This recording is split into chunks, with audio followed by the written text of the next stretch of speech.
So how did we get here?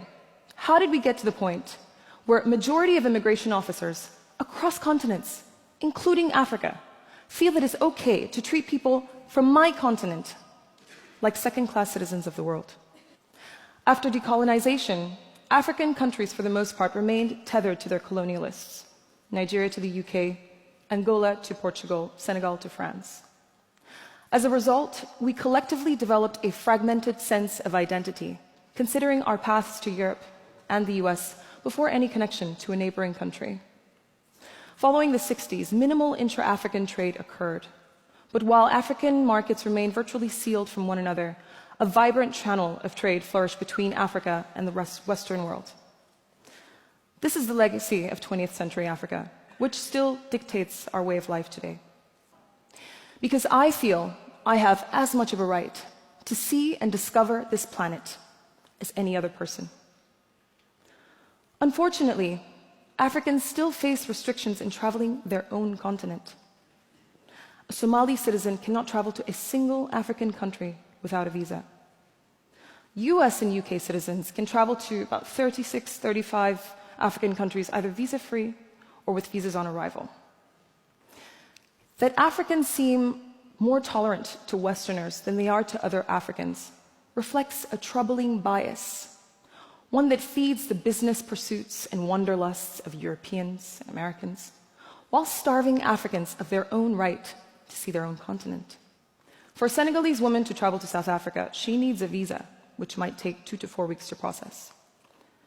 For a Nigerian man to travel from Nigeria to Cape Verde, both of which are countries in the same economic community at a similar distance as Madrid is to Hamburg, his total trip time will take 22 hours. He will begin in Lagos and then fly to Casablanca before flying down to Bissau and finally to Cape Verde. So what does the ridiculous nature of this journey show? Well, it demonstrates how a lack of infrastructural connectivity complements our lack of knowledge of one another. It's bad enough that the world makes it difficult for many of us to visit North and South America, Europe and Asia. It's even worse when we impose these restrictions on ourselves. It prevents the average African from wanting to discover the world. It allows for a missed global education for Africans. The decision to selectively restrict travel punishes people for the wrongdoings of a handful of citizens. It punishes people for the policies of presidents and dictators who harm their countries, and it predetermines who is more worthy of the world. How do we move forward constructively? Here are 3 suggestions. Infrastructure needs to be created so that travel within the African continent does not require a connecting flight through Europe or Turkey. African states need to have a thorough understanding of their industries so that trade with other African countries is meaningful, and so that business and bilateral agreements with the Chinese or the Americans actually benefits both parties.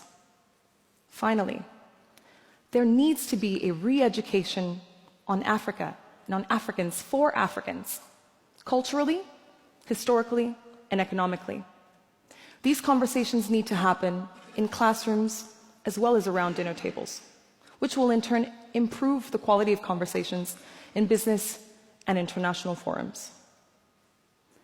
When all of the above happen, Africans will not need to pursue treacherous routes through the Mediterranean, risk being enslaved or auctioned, or inflict bodily harm in a desperate attempt to stay abroad. We as Africans are responsible for creating an Africa that is stable and that presents real growth opportunities. To be sufficiently curious about one another and to treat each other with respect. The solution to the mistreatment of Africans is in the hands of Africans.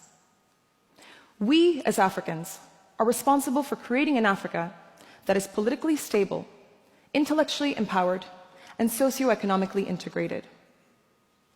As recently stated by the President of Ghana, once African countries start taking themselves seriously, the world will follow. To realize that if an American citizen can travel visa-free to South Africa, then a citizen of Niger, should be allowed the same right. And it is the responsibility of the rest of the world to resist the temptation to make fast money in Africa and to instead consider mutually beneficial long-term opportunities. And maybe, just maybe, together we can create a world that is more welcoming to Africans, not just Africans, but more importantly, one in which we Africans are welcoming to each other. Thank you.